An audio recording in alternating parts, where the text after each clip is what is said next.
Hello friends, स्वागत है आपके अपने यूट्यूब चैनल सार संग्रह पर। और आज का लेक्चर बायोलॉजी का लेक्चर 2 है। इससे पहले आप लेक्चर 1 को देख लीजिए ताकि यह वीडियो आपको आसानी से समझ में आए। और मैं आज इसमें बात करने वाला हूँ पोषण के प्रकार और उनके बाद पौधों में पोषण के बारे में। ठीक है, सबसे पहले मैं आपको बोलूँ, यदि पोषण के प्रकार की यदि बात किया जाए तब पोषण क्या है, तो बाहरी पदार्थों को ग्रहण कर उनसे ऊर्जा निर्माण करना क्या कहलाता है, पोषण कहलाता है। ये पिछले वीडियो में हो चुका है। यदि हम बात करें पोषण के प्रकार, पोषण के प्रकार का, साथियों सबसे पहले तो हम ये बात कर रहे हैं पोषण के प्रकार में। पोषण जो आपका होता है वो दो तरीके से होता है। एक होता है स्वपोषी पोषण, स्वपोषी पोषण,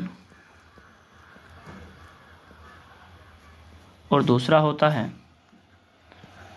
परपोषी पोषण, परपोषी पोषण, या इसी को बोलते हैं विषम पोषी पोषण, विषम पोषी पोषण। ठीक है, इसको ऑटोट्रॉफ न्यूट्रिशन और न्यूट्रिशन इसको बोलते हैं हेटेरोट्रॉफिक न्यूट्रिशन। यदि मैं बात करूं ये स्वपोषी पोषण क्या है, हम कहेंगे जब कोई जीव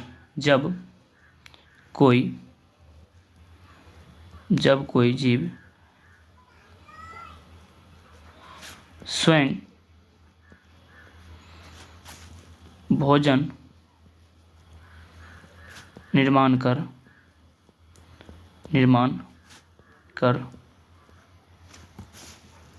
ऊर्जा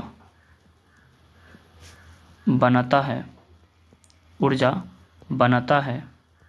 क्या बोलेंगे, जब कोई जीव स्वयं भोजन निर्माण कर ऊर्जा बनाता है, यानी भोजन के लिए किसी भी अन्य जीवों पर आश्रित नहीं होता है, वह स्वयं से प्रकाश संश्लेषण करके भोजन का निर्माण करते हैं, अतः उसमें स्वपोषी पोषण होता है।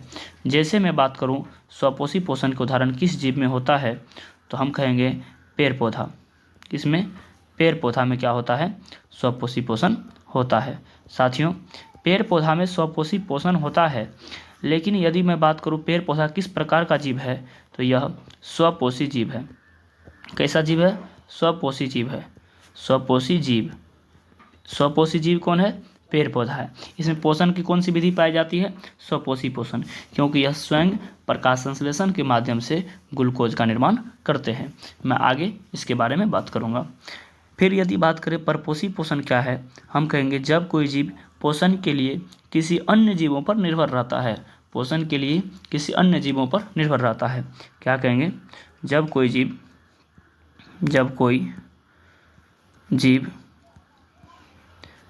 पोषण के लिए किसी अन्य जीवों पर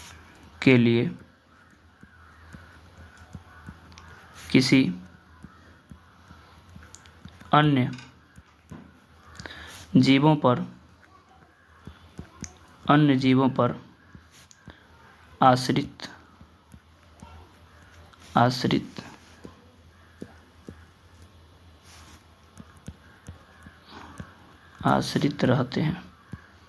जब कोई जीव अपने पोषण के लिए किसी अन्य जीवों पर आश्रित रहते हैं तो इस प्रकार का पोषण क्या कहलाता है, परपोषी पोषण या विषमपोषी पोषण कहलाता है। साथियों यदि हम अभी स्वपोषी को छोड़कर यदि विषमपोषी की बात करें तो विषमपोषी पोषण अलग अलग तरीकों से होता है। दुनिया में बहुत सारा जीव है, ठीक है। जैसे हम बात करें सभी जंतुओं की बात करें, जंतु जैसे मानव आ जाएंगे, कीड़ा मकोड़ा सभी इसमें आ जाएंगे, ठीक है, गाय भैंस, तो सभी जंतुओं जो हो गए इसमें परपोषी पोषण होता है। लेकिन परपोषी पोषण के कई तरीके हो जाते हैं। अगला स्लाइड में मैं यदि बात करूं, परपोषी पोषण के कई प्रकार होते हैं। परपोषी पोषण इसके कई प्रकार हो जाते हैं। कारण ये है कि सभी प्रकार के जीव पाए जाते हैं। तो पहला जो प्रकार होता है उसको हम कहेंगे मृतजीवी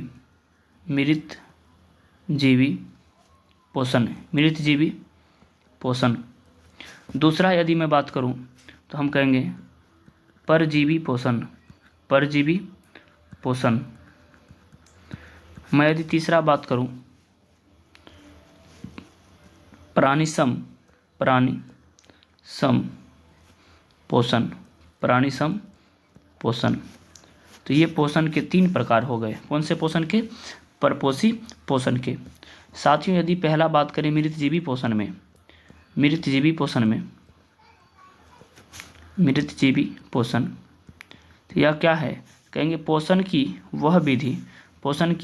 वह विधि जिसमें जीव सड़े गले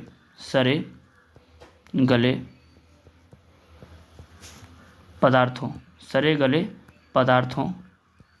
पर आश्रित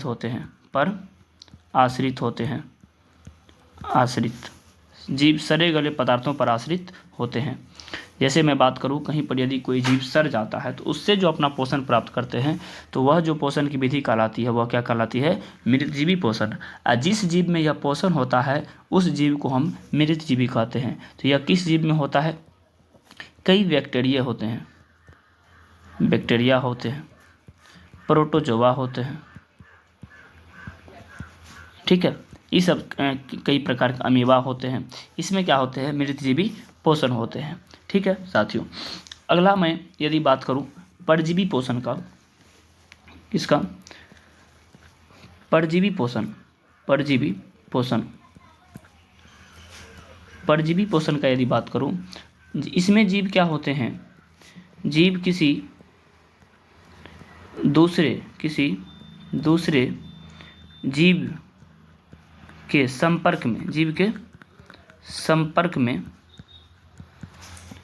संपर्क में रहकर अपना भोजन करते हैं, अपना भोजन प्राप्त करते हैं।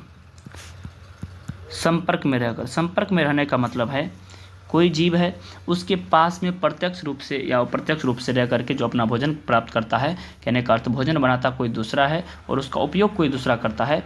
एग्जाम्पल यदि मैं बात करूं, जैसे मैं बात करूं जोंक की, किसकी?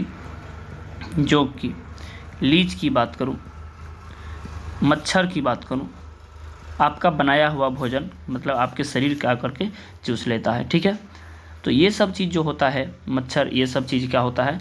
परजीवी होता है। क्या होता है? परजीवी। ये सब परजीवी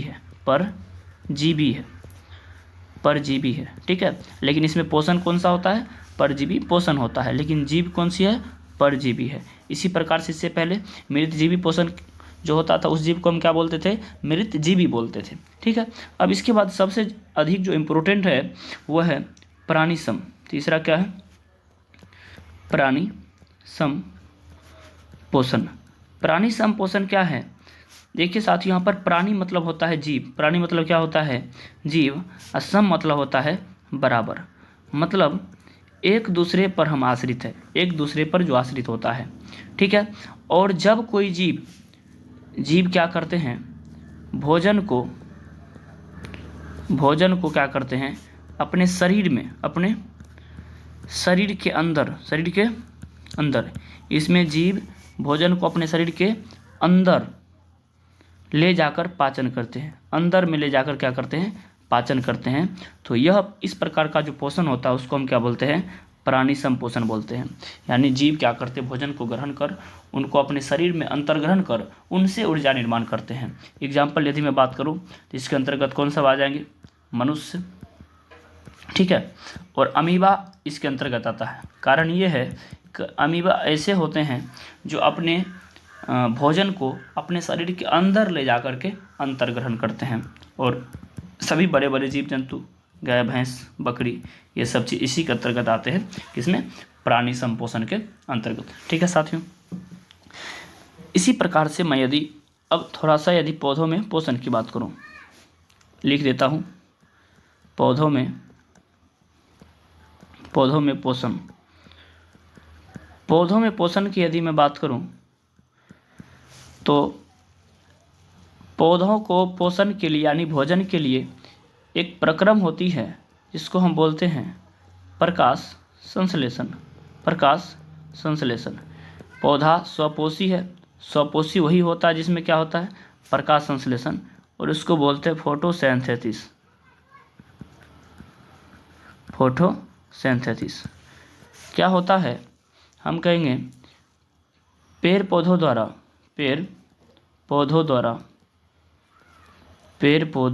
द्वारा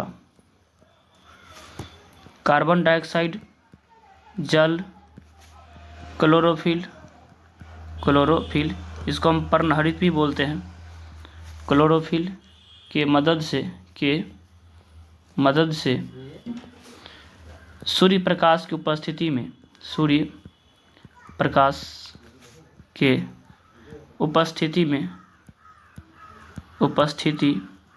में भोजन निर्माण करने की प्रक्रिया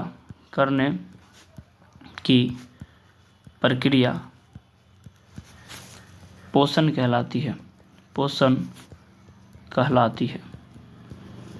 हमने क्या बताया, पेड़ पौधों द्वारा कार्बन डाइऑक्साइड, जल, क्लोरोफिल की मदद से भोजन निर्माण करना क्या कहलाता है, प्रकाश संश्लेषण कहलाता है। ठीक है, मैं यदि यहीं पर बात करूं तो प्रकाश संश्लेषण के लिए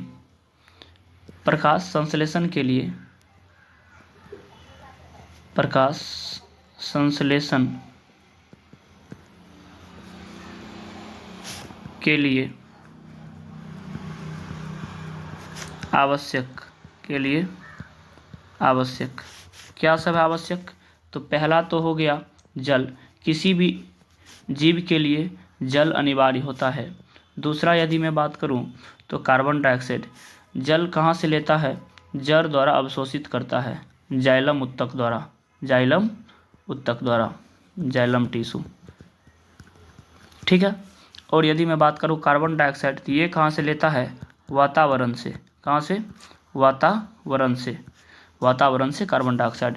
यदि मैं तीसरा बात करूं क्लोरोफिल या पर्णहरित, तो हम कहेंगे ये पत्तियों में मौजूद रहता है, पत्तियों में रहता है। इसी के कारण, क्लोरोफिल के कारण पत्तियों का रंग क्या होता है, हरा होता है। पत्तियों का रंग हरा होता है, किसके कारण, क्लोरोफिल के कारण। ठीक है, क्लोरोफिल के कारण पत्तियों का रंग क्या होता है, हरा होता है। ये बात आप ध्यान रखेंगे। ठीक है, चलिए यदि मैं बात करूं चौथा एक चीज़ और की काम पड़ती है जिसको हम कहते हैं सूर्य प्रकाश। ये तो सूर्य से मिल जाता है। यहाँ पर क्वेश्चन आपको पूछेगा कि प्रकाश संश्लेषण के लिए आवश्यक कच्ची सामग्री पौधे कहाँ से प्राप्त करते हैं। आप कहेंगे प्रकाश संश्लेषण के लिए कच्ची सामग्री पौधे निम्न स्थानों से प्राप्त करते हैं। पहला लिखेंगे जल और डैश देख लिखेंगे जड़ द्वारा, और दूसरा लिखेंगे कार्बन डाइऑक्साइड, उसको लिखेंगे वातावरण से अवशोषित करते हैं। तीसरा लिखेंगे क्लोरोफिल और डैश देकर के लिखेंगे पत्तियों में स्वयं मौजूद रहता है। और यदि बात करें चौथा सूर्य प्रकाश, तो दिन में सूर्य प्रकाश स्वयं मिल जाते हैं सूर्य से, और क्लोरोफिल के कारण ही पत्तियां क्या होती है, हरे रंग की होती हैं। यदि मैं बात करूं प्रकाश संश्लेषण का खोज कब हुआ था, तो प्रकाश संश्लेषण का खोज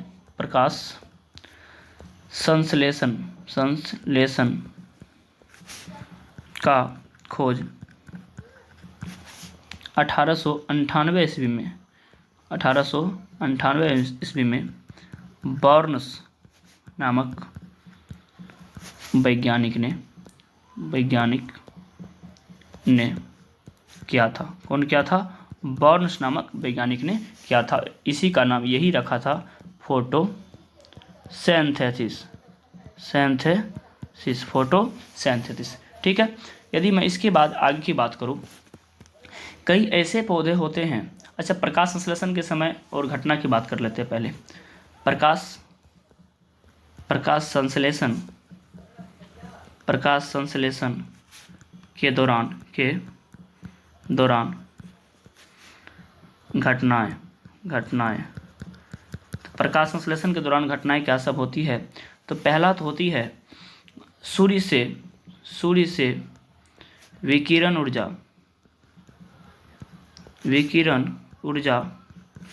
अवशोषित। सूर्य से विकिरण ऊर्जा अवशोषित, ये कौन करता है, ये क्लोरोफिल करता है। कौन करता है, क्लोरोफिल, या हम लिख सकते हैं क्लोरोफिल द्वारा सूर्य से विकिरण ऊर्जा का अवशोषण। ठीक है, दूसरा बात यदि मैं बात करूं तो उसके बाद क्या होता है, विकिरण विकिरण ऊर्जा कन्वर्ट होता है किसमें? रासायनिक ऊर्जा में। किसमें? रासायनिक ऊर्जा में। विकिरण ऊर्जा किसमें कन्वर्ट होता है? रासायनिक ऊर्जा में। तीसरा क्या होता है? और इसी रासायनिक ऊर्जा की मदद से यानी रिएक्शन जो होता है, यही दौरान क्या होता है कि जो हमारा जल होता है, जल के अणु दो भागों में टूट जाते हैं, हाइड्रोजन प्लस ऑक्सीजन में। यहाँ से आपको क्वेश्चन पूछेगा प्रकाश संश्लेषण के दौरान ऑक्सीजन किसके टूटने से निकलता है? तो हम कहेंगे जल के अणु के टूटने से, यानी जल से, हाइड्रोजन भी इसी से। ठीक है। और हाइड्रोजन और कार्बन डाइऑक्साइड मिल करके, कार्बन डाइऑक्साइड और हाइड्रोजन के अणु मिल करके निर्माण करता है ग्लूकोज का। किसका? ग्लूकोज का निर्माण करते हैं। ग्लूकोज का सूत्र क्या होता है? C6H12O6। ठीक है। इस तरह से प्रकाश संश्लेषण की क्रियाएं होती है, ये सब घटनाएं घटती है प्रकाश संश्लेषण के दौरान। यदि मैं बात करूं प्रकाश संश्लेषण का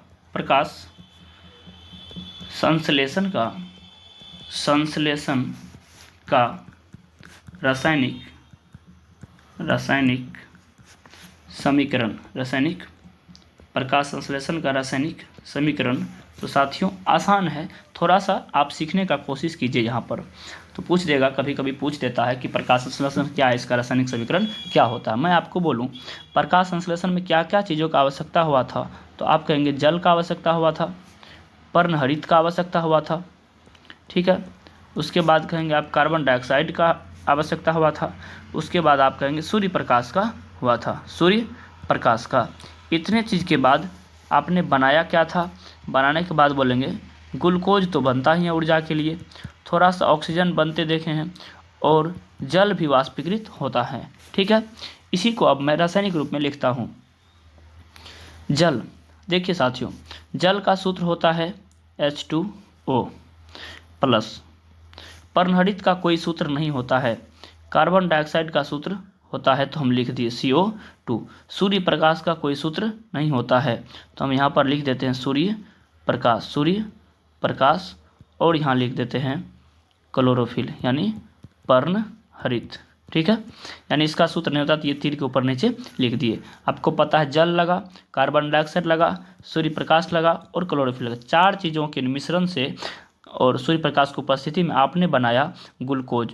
तो ग्लूकोज का सूत्र C6H12O6, और आपने बनाया ऑक्सीजन, और आपने बनाया जल। क्या बनाया? जल। इस तरह से आपने प्रकाश संश्लेषण के दौरान बना दिया। अब है समीकरण को संतुलित करना, तो वो तो आप केमिस्ट्री में सीखेंगे ही, लेकिन इसके लिए आप क्या कीजिए, थोड़ा सा मेरे बातों पर ध्यान दीजिए। यदि मैं बोलूँ पौधे में ज़्यादा से ज़्यादा पानी डालना है तो 12 बाल्टी आप पानी डाल दीजिए, अब बाकी हर जगह 6 लगा दीजिए, 6 लगा दीजिए। अब ग्लूकोज में 6 नहीं लगाए हैं, रीज़न ये है ग्लूकोज में पहले से 6 है। ठीक है। देखिए पहले तो पानी में 12 दे दिए, बाकी जितने भी स्थान है सब में क्या क्या लगा दिए, 6 लगा दिए। अब समीकरण आपका क्या हो गया है? संतुलित हो गया है। ठीक है। ये बहुत इंपॉर्टेंट है, भी है ये बहुत इंपॉर्टेंट, इसको आप देख लीजिएगा। ठीक है। इसके बाद मैं अगला बात करूं, यदि मैं बात करूं प्रकाश संश्लेषण को प्रभावित करने वाले कारक,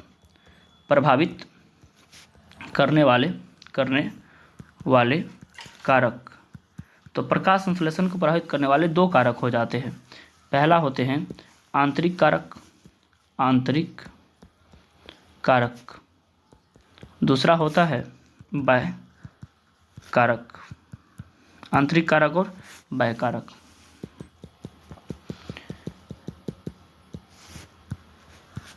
ठीक है। यदि मैं बात करूं आंतरिक कारक के अंतर्गत कौन सा आएगा, जब क्लोरोफिल की मात्रा कम या अधिक हो जाएगा उस स्थिति में प्रकाश संश्लेषण प्रभावित होता है। बाह्य कारक में यदि धुआं के कारण, गंदगी के कारण, धूल कण के कारण यदि पत्तियां का स्टोमेटा जाम हो जाए तो उस स्थिति में क्या होता है, प्रकाश संश्लेषण नहीं हो पाता है। ठीक है। तो यहाँ पर यदि मैं बात करूँ किसी पत्तियों का स्टोमेटा की, यदि मैं बात करूँ, ये पत्तियों का मान लीजिए स्टोमेटा है। ठीक है। ये छिद्र, और साथ ही यहाँ पर यदि बात करूँ